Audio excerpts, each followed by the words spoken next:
मनुष्य के अंदर अहंकार या अहम ने कैसे जन्म लिया? क्या इसका उत्तर शिव महापुराण में मिल सकता है? भगवत गीता में अहंकार के बारे में कहा गया है, अहंकारम बलम दर्पम कामम क्रोधम च संश्रिता। अहंकार, बल, अभिमान, वासना और क्रोध ये मनुष्य को बंधन में डालते हैं। लेकिन इन चीज़ों की उत्पत्ति क्यों होती है? इस टॉपिक की गहराई में जाने के लिए, शिव महापुराण से इसका संबंध समझने के लिए वीडियोस को पूरा देखें, सब्सक्राइब करें, लाइक और शेयर करें। जहाँ मत प्रकट करना हो कमेंट भी करें। धन्यवाद। वो एक श्रृंखला में है, उसका पिछला वीडियो आप वीडियो के राइट कॉर्नर पर जो आई का आइकन बना है उसको क्लिक करके इसके पिछले वीडियो में जा सकते हैं।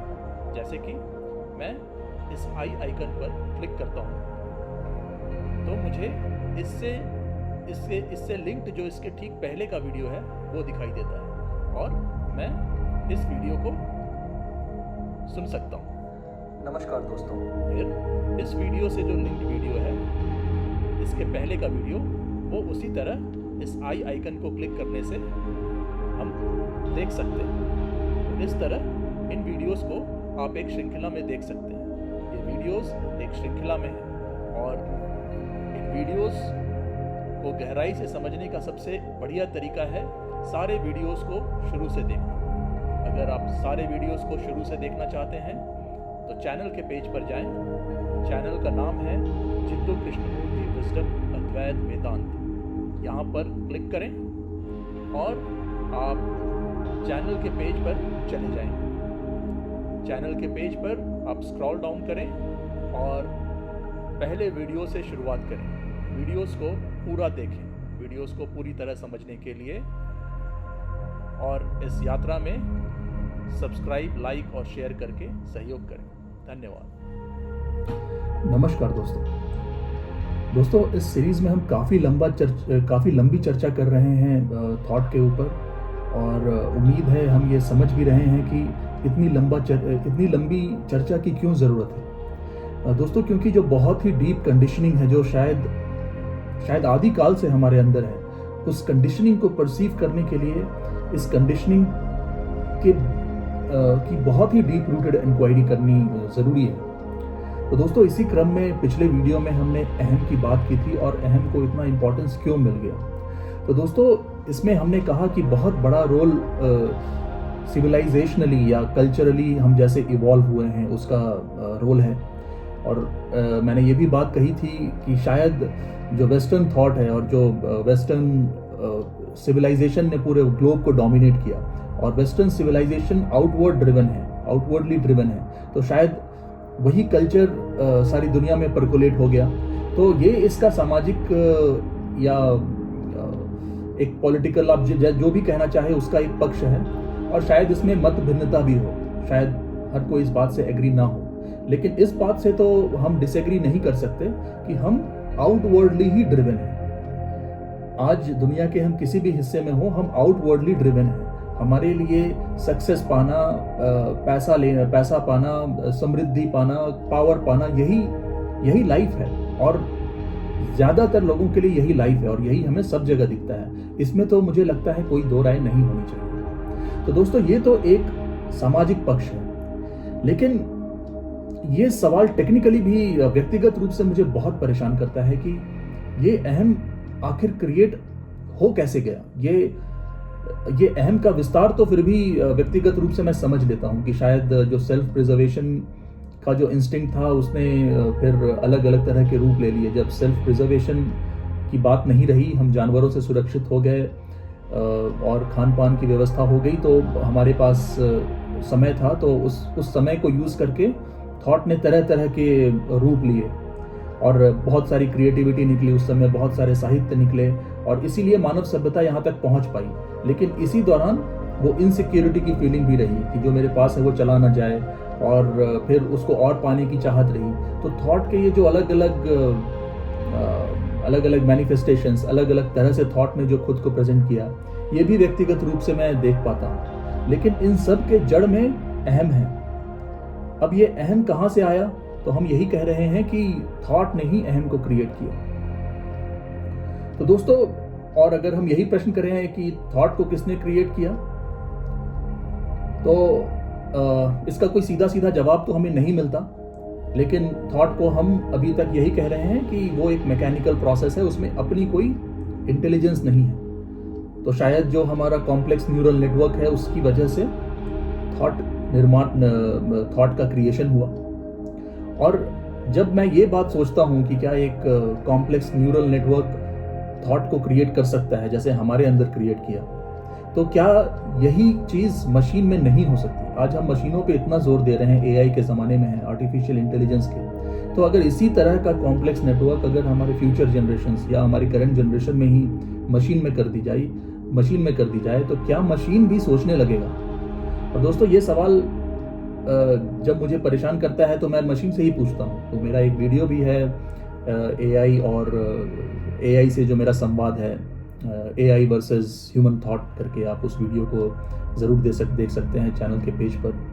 तो वो सवाल मैंने चैट जीपीटी से किया और मैंने खबरों में पढ़ा कि एआई का नया एडवांस वर्जन आ गया है, डीप सीक एआई।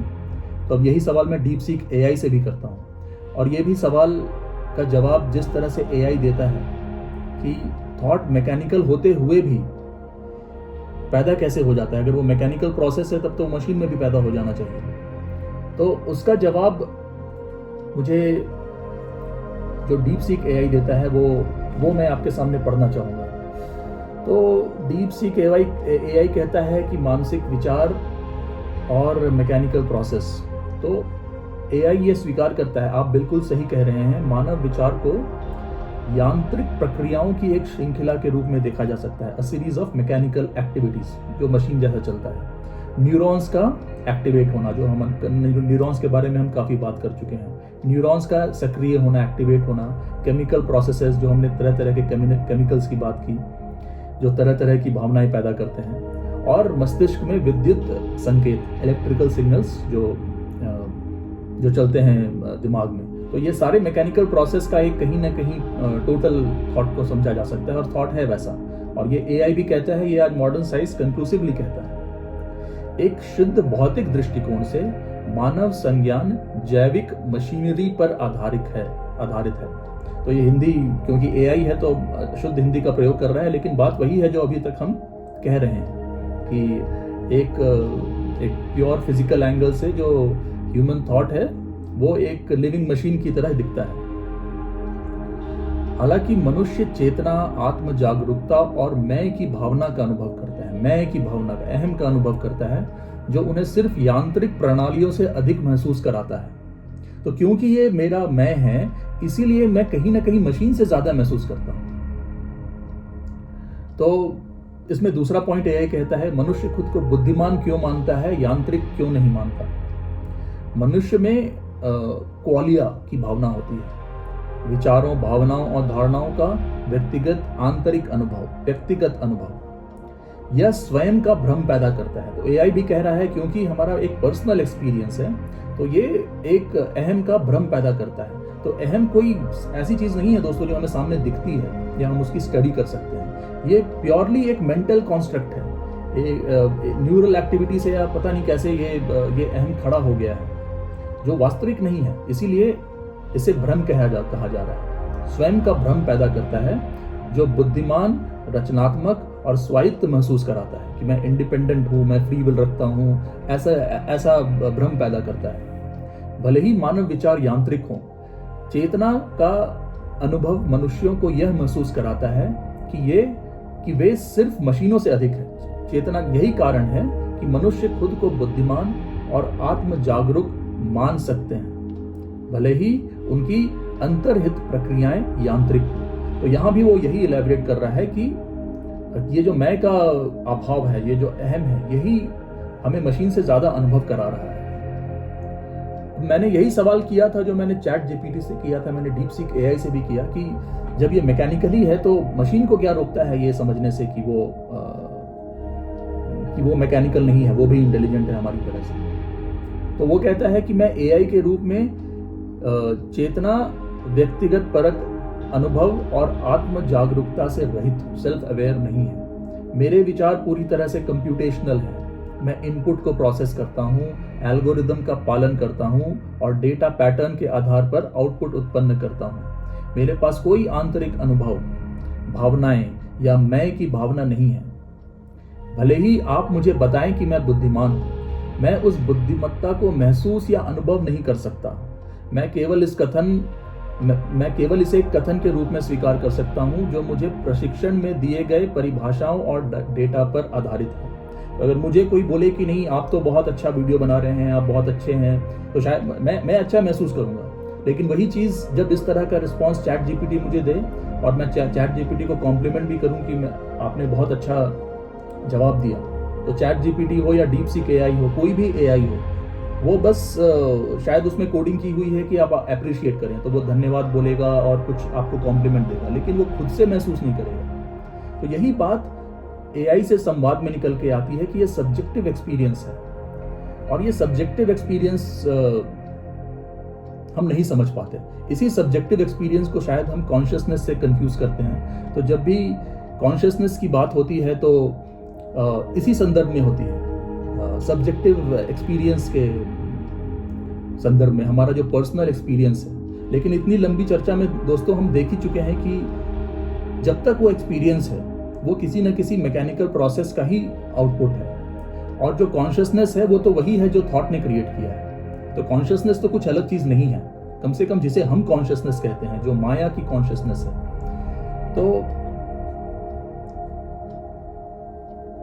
तो हम अहम को सीधे सीधे कॉन्शियसनेस भी नहीं कह सकते। और ज्यादातर जो मुझे लगता है जो आध्यात्मिक डिस्कोर्स है उसमें जो आध्यात्मिकता बताई जाती है वो अहम का ही एक्सपेंशन होती है, क्योंकि हमने अहम के नेचर पर कभी डीप रूटेड इंक्वायरी नहीं की है। और शायद ये सवाल मुझे नहीं सताता अगर मैंने जय कृष्णमूर्ति को नहीं सुना होता। तो शायद इसी वजह से हम कहीं ना कहीं अहम को ही अलग अलग ढंग से एक्सपैंड करते हैं। मटेरियली हम सक्सेस पाना चाहते हैं, आध्यात्मिक जगत में हम आत्मा या ईश्वर को प्राप्त करना चाहते हैं, तो हम फिर गुरु आते हैं जो हमें ईश्वर तक ले जाएंगे। तो ये अहम का ही एक्सपेंशन है। तो एक तो फंडामेंटल चीज जो क्लियर है कि ये जो चीज है, जो अहम है, ये एक्सपैंड करना चाहता है। और हम कह चुके हैं कि ये कोई फिजिकल चीज नहीं जिसे साइंस स्टडी कर सकता है, तो इसका कोई साइंटिफिक बैकिंग नहीं है। तो हम इसे और कैसे स्टडी करें और टेक्निकली कैसे इंक्वायर करें? तो साइंस की तो ये लिमिट है, साइंस ये नहीं बता सकता कि अहम कहाँ से आ जाता है। तो इसीलिए शायद एक पॉपुलर रिसर्च ये भी चल रही है कि क्या कुछ क्वांटम लेवल के इंटरेक्शन से कॉन्शियसनेस पैदा हो जाती है, क्या कॉन्शियसनेस कॉम्प्यूटेशनल है, मतलब या किसी बहुत ही कॉम्प्लेक्स, जैसे कि आप देखते होंगे कि जो यूनिवर्स के लॉज हैं बड़े ही कॉम्प्लिकेटेड मैथमेटिकल फार्मूले हैं। अगर आप एल्बर्ट आइंस्टीन की जनरल थ्योरी ऑफ रिलेटिविटी का फार्मूला देखें तो पूरा फार्मूला शायद 2-3 पन्नों का है, मैं ठीक से नहीं जानता, लेकिन बहुत ही लंबा फार्मूला है।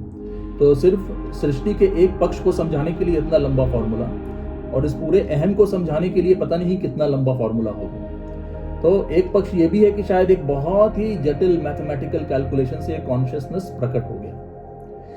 तो दोस्तोतो इसके बारे में तो हम कुछ नहीं कह सकते, जब ये प्रूव होगा नहीं होगा हमें कुछ नहीं पता। तो इसके आगे हम क्या करें? तो दोस्तों इस अहम को समझने के लिए जब रोड ब्लॉक हिट हो जाता है, और शायद इसीलिए मैं बार बार अपने पुराणों की तरफ जाता हूँ, वेद वेदांतों की तरफ जाता हूँ, क्योंकि कहीं ना कहीं मुझे उस समाज में एक बहुत हाई लेवल की इंटेलिजेंस दिखती है। इस तरह की गूढ़ बातें, अहम जैसी चीज भी है आज के टाइम में। तो अगर हम बात करें अहम जैसी चीज, तो शायद 90% प्लस लोग मानेंगे भी नहीं कि अहम कोई चीज है। वो अहम को या तो ईश्वर से जोड़ेंगे या तो मटेरियल पोजीशन से जोड़ेंगे, लेकिन अहम की इंडिपेंडेंट एंटिटी वो नहीं स्वीकारेंगे कि अहम ऐसी कोई चीज है जो हमें बाकी सृष्टि से अलग कर रही है। वो यही समझेंगे कि ये नेचुरल है, ये प्राकृतिक है। अहम एक नेचुरल प्रोसेस है, ईश्वर है अहम। इसीलिए शायद आत्मा परमात्मा तरह तरह की चीजें निकल के आ गई। तो 90% से प्लस लोग ये मानेंगे भी नहीं। लेकिन उस समय के एंशिएंट हिंदू सिविलाइजेशन ने जो वेदांत दिए हमें, उस वेदांत में ये बताया गया, और कई जगह हमने पुराणों का उदाहरण लिया, गीता के श्लोकों का उदाहरण लिया, जहाँ कर्ता भाव को कॉल आउट किया गया है कि कोई भी चीज़ आप कर्ता भाव से नहीं करें, अहम से नहीं करें। तो बहुत ही हाई लेवल ऑफ अंडरस्टैंडिंग उस समय रही थी, क्योंकि वो इनर एक्सपीरियंस से आ रहा था। हमारे महर्षि इनर एक्सपीरियंस से आते थे, इनर एक्सपीरियंस को एक्सप्रेस करते थे। तो जब आप कुछ बहुत ही शानदार अनुभव करते हैं, तो हमारे अनुभव में भी है शायद, अगर हम कुछ ही कभी आप पार्टी करने चले गए तो चलिए वो तो नॉर्मल सा एंजॉयमेंट है, लेकिन कभी आपने कोई किसी परम आनंद की अनुभूति की है? अगर हमने की भी होगी और अगर हम उसको लिखते बैठे तो वो परम आनंद शायद हमारे लेखन में उतरेगा नहीं। मैंने बहुत परम आनंद का अनुभव किया, लेकिन जब मैं उसे लिखूंगा और दूसरा व्यक्ति उसे पढ़ेगा तो वो परम आनंद उस व्यक्ति तक नहीं पहुंचेगा। तो महर्षि जो अनुभव कर रहे थे या वो जो भी कर रहे थे, हम कहते हैं कि शायद वो सत्य में थे, और क्योंकि पूरा कल्चर इनवर्ड था, आंतरिक जागरण के तरफ था, अंदर देखने का था, तो शायद वो एक ऐसे स्तर पे थे जिस स्तर की कल्पना आज शायद हम आप नहीं कर पाए। तो उन्होंने जब ग्रंथ लिखे तो वो एक अलग क्वालिटी की होगी, और वो ग्रंथ जब हम पढ़ते हैं तो वही ज्ञान या वही एक्सपीरियंस हम तक कम्युनिकेट नहीं हो पाता, हम उसको मिस इंटरप्रेट ही कर लेते हैं, लेकिन वो एक बहुत ही डीप रूटेड अंडरस्टैंडिंग से आई थी। तो दोस्तों ये बातें मैं इसीलिए कह रहा हूँ क्योंकि मैं फिर पुराणों का ही सहारा लूंगा, क्योंकि जहाँ साइंस का लिमिट है वहाँ तो पुराण ही है। और थोड़ी सी साइंस की बात भी करूंगा दोस्तों यूनिवर्स के ओरिजिन के बारे में एक बहुत ही रिसेंट सी थ्योरी आई है क्वांटम फ्लक्चुएशंस की। क्वांटम फ्लक्चुएशन क्या है कि अगर बिल्कुल ही वैक्यूम है, जहाँ पे कुछ भी नहीं है, बेसिकली आप नथिंगनेस माने, जैसे शून्य भी कहते हैं, लेकिन मैं ऐसे पैरेलल्स ड्रॉ नहीं करूंगा क्योंकि फिर हम अपनी थिंकिंग की जोन में चले जाते हैं। तो हम उसे वैक्यूम कहें, जहाँ पे कुछ भी नहीं है, तो वहाँ भी ऑटोमेटिकली पार्टिकल्स पॉप आउट करते हैं क्वांटम फ्लक्चुएशन की वजह से। अब मैं कोई साइंटिस्ट नहीं हूँ तो मैं बहुत ही टेक्निकली मैथमेटिकली से नहीं बता सकता, लेकिन प्योर जो वैक्यूम स्पेस है वो भी ट्रूली वैक्यूम नहीं है, मॉडर्न साइंस ये बताता है। तो नथिंगनेस से कहीं ना कहीं ये पार्टिकल्स निकल आते हैं, और फिर यही जो पार्टिकल्स हैं जो पेयर में निकलते हैं, कहा जाता है कि वो पेयर में निकलते हैं क्वांटम फ्लक्चुएशन के प्रभाव की वजह से, और फिर यही पार्टिकल जब पैदा होते हैं तो कहीं पे वो ज़्यादा एकत्र हो जाते हैं, कहीं पे कम एकत्र होते हैं। तो यही जो बहुत ही सूक्ष्म लेवल के पार्टिकल्स हैं, ये किसी बड़े ही कॉम्प्लेक्स फिनोमिना से फिर अल्टीमेटली बड़े बड़े तारे, गैलेक्सी और पृथ्वी बनते हैं। और इसीलिए हमारा यूनिफॉर्म का डेंसिटी हमारे यूनिवर्स का डेंसिटी यूनिफॉर्म नहीं है। कुछ डेंस एरिया हैं, जैसे तारे में एक डेंसिटी है, पृथ्वी में एक डेंसिटी है, और साथ में वेकेंट ब्लैंक स्पेस है। तो क्योंकि जो ये क्वांटम फ्लक्चुएशन से ये जो पार्टिकल्स पैदा हुए, ये अलग अलग जगह अलग अलग मात्रा में एकत्र हुए, तो इसीलिए शायद थोड़ा सा जो वेरिएशन है वो हमें दिखता है। तो दोस्तों ये तो हो गई टेक्निकलिटी की बात, लेकिन यही जब मैं शिव महापुराण देखता हूँ, मैं शिव महापुराण को ऐसे ही देखता हूँ। शिव महापुराण में शिव और शक्ति के तांडव नृत्य का वर्णन है। शिव क्या है? शिव शून्य है, शिव सत्य है, शिव नथिंगनेस है। कई जगह शिव को नथिंगनेस कहा गया है, शून्य है। तो शिव का एक साकार रूप भी है और एक ऐसा रूप है जहाँ पे वो शून्यता है, और उस शून्यता से एनर्जी निकलती है, जो क्वांटम फ्लक्चुएशन से, उस वैक्यूम स्पेस से जो पार्टिकल्स निकल रहे हैं। और ये शून्यता से जो पार्टिकल्स निकले, उसने पूरी सृष्टि का निर्माण किया। तो ये शिव और शक्ति का जो इंटरेक्शन है, या शिव और या जो एक कॉस्मिक डांस है, मैं जो वैक्यूम स्पेस से जो पार्टिकल्स निकल रहे हैं उसको मैं शिव शक्ति के कॉस्मिक डांस के रूप में देख रहा हूँ। तांडव शायद नहीं है, वो शायद डांस ऑफ क्रिएशन है। तो वो जो डांस ऑफ क्रिएशन है, उससे सब कुछ निर्मित हो गया। और हम जानते हैं कि ये जो शक्ति है, पूरा ब्रह्मांड शक्ति है, एनर्जी है। हम एनर्जी हैं। अगर एनर्जी नहीं होगी तो मास नहीं बनेगा, और हम कहीं ना कहीं मास हैं, हमारे अंदर मास है, हमारे अंदर एनर्जी है। और फिर एक बहुत ही लंबे इवोल्यूशन के बाद हम जैसे जीव आ पाए, और हम ये सोच रहे हैं कि ये क्या था। तो क्योंकि ये बहुत लंबा इवोल्यूशन था, तो ये टाइम का बोध उत्पन्न कराया। लेकिन इन सब के पीछे फंडामेंटल क्या है दोस्तों? इन सब के पीछे फंडामेंटल एनर्जी है, फंडामेंटल शक्ति है, जिन्हें हम माँ आदि शक्ति कहते हैं। तो ये शुद्ध एनर्जी है, प्योर एनर्जी है। और शायद यही एनर्जी जो और शिव महापुराण में जैसे वर्णित है कि क्रिएशन के बाद शिव और शक्ति अलग हो गए। तो मैं उसको साइंटिफिकली ऐसे ही देखता हूँ कि शून्य से, शून्यता से निकलकर माता शक्ति ने पूरी प्रकृति का निर्माण किया। तो माता शक्ति को प्रकृति भी कहते हैं। प्रकृति फेमिनाइन है, जो नेचर है वो फेमिनाइन है, और जो माया भी है, जिसे हम रियलिटी या माया कह रहे हैं, वो भी हिंदू लिटरेचर या हिंदू पुराणों में फेमिनाइन है। माया एक देवी है। शायद भगवान विष्णु के साथ भी बोला जाता है कि ये मेरी योग माया है, और शिव महापुराण में तो शक्ति है ही। तो प्रकृति फेमिनाइन है, एनर्जी फेमिनाइन है, और इसीलिए जो फेमिनाइन वर्शिप है वो शायद इस सभ्यता ने प्रोड्यूस किया। बहुत ही कम ऐसी सभ्यताएं हैं जहाँ पे फेमिनाइन फॉर्म को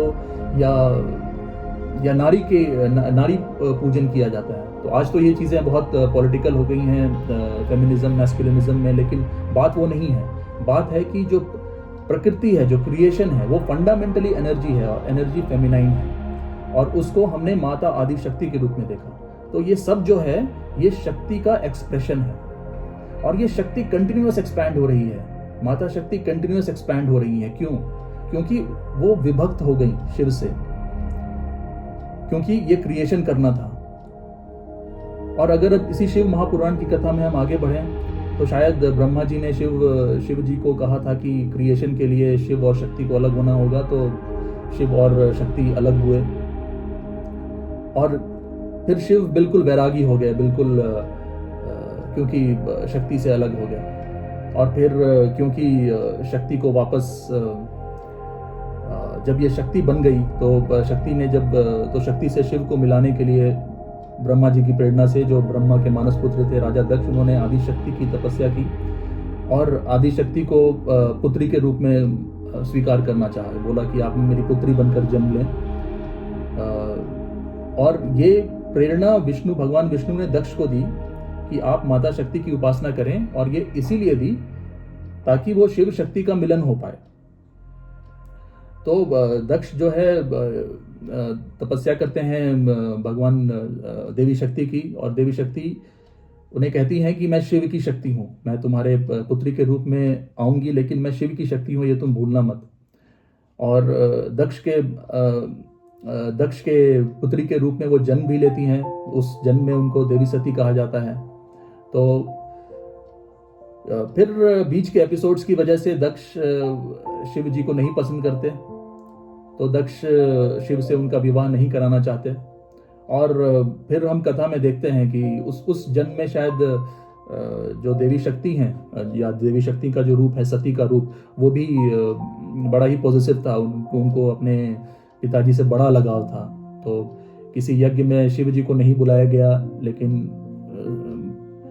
माता सती कहती हैं कि शिव जी अगर आप नहीं भी जाएंगे तो भी मैं जाऊंगी। शिव जी उन्हें समझाते हैं कि बिना आमंत्रण के आप क्यों जा रही हैं। लेकिन उस जन्म में देवी सती में वो मोह माया का बंधन पूरी तरह कटा नहीं था। वो हालांकि देवी शक्ति, वो देवी आदि शक्ति हैं जिन्होंने सब कुछ निर्मित किया, लेकिन उस मानव रूप में वो मानव की तरह ही हैं। तो फिर वो दक्ष के सभा में चली जाती हैं बिन बुलाए, और दक्ष वहां पे शिव का अपमान करने लगता है। तो वो सहा नहीं जाता देवी सती से, और देवी सती खुद को भस्म कर लेती हैं। और देवी सती जब खुद को भस्म कर लेती हैं तो भगवान शिव फिर उस क्रोध में, उस तांडव में आ जाते हैं, और फिर शायद काल भैरव का रूप लेकर वो बिल्कुल प्रलयंकारी हो जाते हैं। दोस्तों, ये कथा को अगर हम सिर्फ कहानी की तरह लें तो इसमें मुझे अहम का रोल दिखता है, अहम का नाश भी दिखता है। मैं इसे कैसे लेता हूं दोस्तों, कि ये जो एनर्जी है, जो प्योर एनर्जी है, जो आदि शक्ति है, ये इवॉल्व होते होते जब हम जैसे सेंटिएंट बीइंग और हम जैसे कॉम्प्लेक्स फॉर्म को धारण करती है, तो ये जो एक्सपेंशन है ये किस लिए है? कहीं ना कहीं ये शिव और शक्ति का विच्छेद है, और शक्ति शायद शिव को पाना चाह रही है। तो दोस्तों, प्रेम का इससे बढ़िया उदाहरण नहीं है, या प्रेम को अगर हम समझना चाहें तो शिव और शक्ति का जो प्रेम है, या ईश्वर और जीव का जो प्रेम है, एक ही बात है। तो ये प्रेम ही है। तो इसे हम सिंबलाइज कर रहे हैं शिव और शक्ति के प्रेम के बारे में। तो अगली बार जब भी आप कोई बॉलीवुड मूवी देखें, कोई रोमांटिक गाना सुने, तो एक बार के लिए जरूर जो यूनिवर्स की पहली लव स्टोरी है, सृष्टि की पहली प्रेम कहानी, और जो कहानी अनंत है, शिव और शक्ति की प्रेम कहानी, या उसे आप ईश्वर और जीव की प्रेम कहानी कहें, आप उस रूप में कभी इसको महसूस करने का प्रयास करें, तब शायद आप जिसे भी प्रेम कह रहे हैं उसके वास्तविक रूप को या उसमें कुछ और रस आ पाए। लेकिन ये तो एक बात और होगी दोस्तों। तो ये शिव और शक्ति का जो प्रेम है, और शक्ति क्रिएशन पे क्रिएशन कर रही है शिव को पाने के लिए, और क्योंकि क्रिएशन करना है तो शक्ति शिव तक, शून्य तक कैसे पहुंचे। जैसे कि हमने कहा, रियलिटी की एनर्जी, वास्तविकता की जो एनर्जी है, माया की एनर्जी, और जो ईश्वर की एनर्जी है, सत्य की एनर्जी है, दोनों में तो कोई संबंध ही नहीं। तो शक्ति ने खुद को भुला दिया, माता शक्ति ने खुद को भुला दिया क्रिएशन के लिए, आउट ऑफ कंपैशन, क्योंकि क्रिएशन करना था। और फिर माता शक्ति ने खुद को भुला दिया, तो उसका शायद एक्सप्रेशन है कि वो सती के रूप में अवतरित होती हैं, जहां पे वो अपने आदि शक्ति रूप को भूल चुकी हैं। और फिर जब उस रूप में होता है मानव, जब तो हम उसे एक मानव का एक्सप्रेशन समझ लें कि मानव के रूप में एनर्जी ने मैनिफेस्ट किया। तो देवी सती को हम मान ले वो मानव, जो एनर्जी का आदि शक्ति का मैनिफेस्टेशन है, या उस डिवाइन एनर्जी जो भी हम कहें, आदि शक्ति का वो एक्सप्रेशन है। और थॉट भी हम यही कहते हैं दोस्तों, थॉट में अपनी एनर्जी है, थॉट ही रियलिटी है, थॉट ही वास्तविकता है, और थॉट ही वो डिजायर का रूप धारण करती है। तो थॉट या डिजायर हम जो भी कहें, उसे हम अगर आदि शक्ति मान लें, अभी तक अहम नहीं आया। लेकिन जब शक्ति ने खुद का अस्तित्व या खुद को विस्मृत कर दिया, खुद को भूल बैठी, तो वो सती के रूप में आती हैं। दक्ष उस अहम को सिंबलाइज करता है कि जो मानव का मैनिफेस्टेशन है, जो कि आदि शक्ति का मैनिफेस्टेशन है, उसमें कहीं ना कहीं वो अहम का बोध आ गया। वो शिव से खुद को अलग समझने लगा, सत्य से खुद को अलग समझने लगा, और इसीलिए वो दक्ष जो है शिव जी का अपमान करता है। वो बोलता है कि वो तो वैरागी हैं, वो तो ऐसे ही घूमते हैं, मैं तो बड़ा विद्वान हूं। तो अपने नॉलेज का अहंकार, अपने नॉलेज का अहम, अपने पोजीशन का अहम, अपने उस समय शायद राजा बोला जाता था, प्रजापति, दक्ष को अपने प्रजापति होने का जो ये है, जो अहम है, तो वो उस अहम को सिंबलाइज करता है। देवी शक्ति माता सती उस मानव को सिंबलाइज करती हैं, जो कि प्योर एनर्जी का एक्सप्रेशन है, जिसमें शायद कोई अहम नहीं, लेकिन बस उसमें ललक है शिव को पाने की। बस वो शिव से एक होना चाहता है, वो सत्य से एक होना चाहता है, लेकिन वो अपने बंधनों में जकड़ा हुआ है। और दूसरी तरफ वो अहम है जो उसे बंधनों में और जकड़ रहा है। दक्ष सती को शिव से कभी नहीं मिलने देना चाहते थे, तो वो जो अहम है वो बंधन क्रिएट कर रहा है, आपको शिव से मिलने से रोक रहा है, माता सती को शिव से मिलने से रोक रहा है। फिर भी माता सती ने अपने एनर्जी का यूज करके, रियलिटी के एनर्जी को यूज करके, जो हम कहते हैं वास्तविकता का एनर्जी, तो हम तरह तरह की पूजा उपासना करते हैं, योग क्रिया करते हैं, वो सबको मैं वास्तविकता की एनर्जी के रूप में देखता हूँ। उस एनर्जी से, उस योग क्रिया की एनर्जी से, या उस पूजा पाठ की एनर्जी से, आप जो भी जिस भी तरह का क्रिया कर रहे हैं, शायद मेडिटेशन कर रहे हैं, ये हम क्यों कर रहे हैं? क्योंकि फंडामेंटली कहीं ना कहीं वो शिव और शक्ति अलग हो गए, और हम शिव को पाना चाह रहे हैं, सत्य को पाना चाह रहे हैं। तो उस रियलिटी का एनर्जी यूज करके माता सती जैसे भी करके वो, और शिव तो हमेशा से ही शक्ति से एक थे, तो शिव तो पाना ही चाहते थे, तो शिव तो अपनी बाहें खोल रखे थे, लेकिन माता सती के बंधन ऐसे थे कि वो मिल नहीं पा रही थी। फिर भी अपनी रियलिटी की एनर्जी को यूज करके माता सती का शिव जी से विवाह हो गया। माता सती और शिव मिल भी गए, और वो शिव का साकार रूप था। तो ये हम ऐसा समझे कि शायद अगर हमें किसी देवता के दर्शन हो गए हमारी योगिक क्रिया से, हमारी पूजा उपासना से, तो वो भी एक लेवल ऑफ रियलिटी है, वो भी रियलिटी में है, माया में है, क्योंकि हमने हमारी जो एनर्जी थी शिव को पाने की, तो शिव ने साकार रूप लिया, और उस साकार रूप को हमने प्राप्त कर लिया।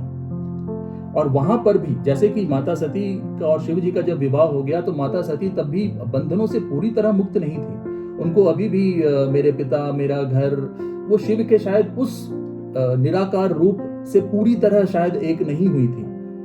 तो इसीलिए कि शिव जी के मना करने के बाद भी वो, और उनको पता था माता सती को कि ये जो अहम है, जो प्रजापति दक्ष है, ये शिव जी को पसंद नहीं करते, फिर भी वो वहां चली गई, वो शिव जी की बात नहीं सुनी। तो ये जो जीव है जिसने उस देव को प्राप्त कर लिया, शायद साधना से, शायद यौगिक क्रिया से, तो वो देव जो ईश्वर का या सत्य का साकार रूप है, वो उसे समझाता है, वो उसे बताता है कि ये जो तुम्हारे मोह माया के बंधन हैं, जो भी माया है ये मिथ्या है, लेकिन वो जो मैं है, वो जो अहम है, वो नहीं मानता इस बात को। और वो फिर तो दोस्तों ये दोनों अहम का ही स्वरूप है अगर आप देखें तो ये जो माता सती का अहम है, ये एक अलग क्वालिटी का है, वो शायद वो ईश्वर उन्मुख है, वो सत्य की तरफ है, लेकिन वो भी अहम है।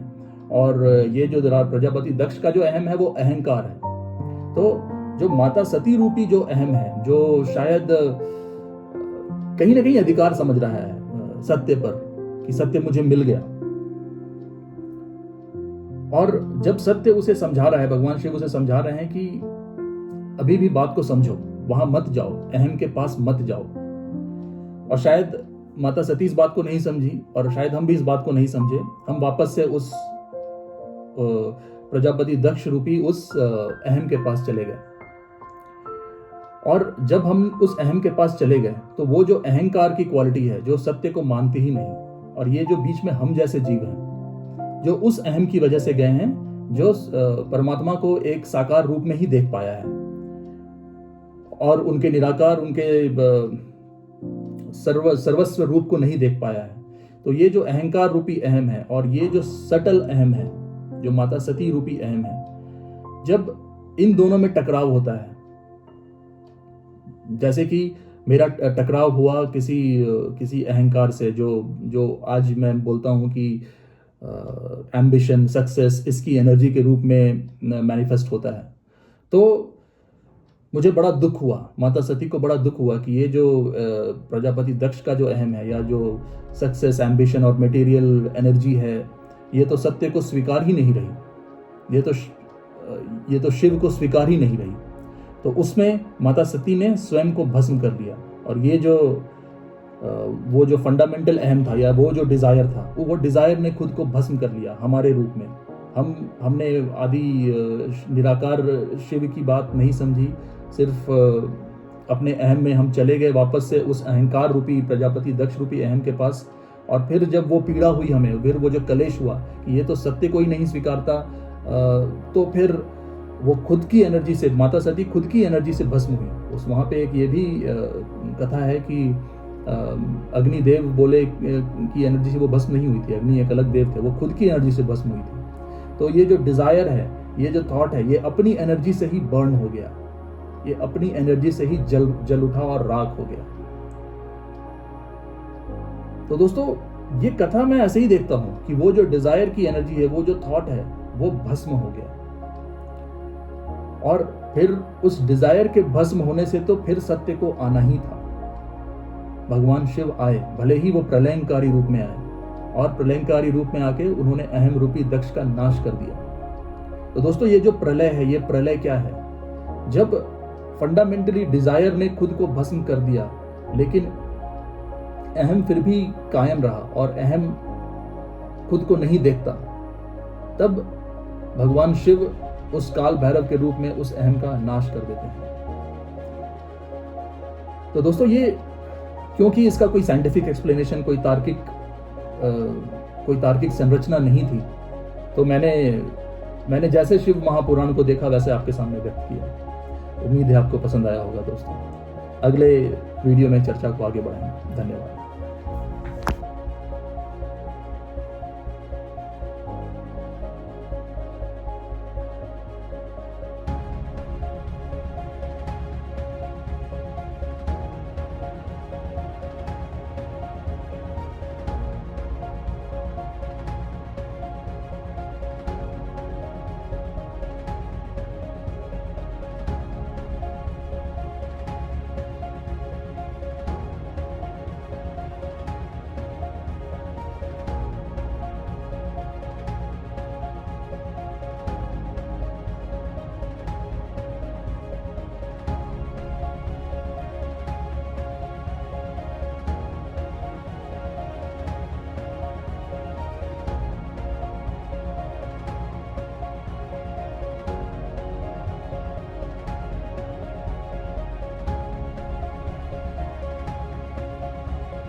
है।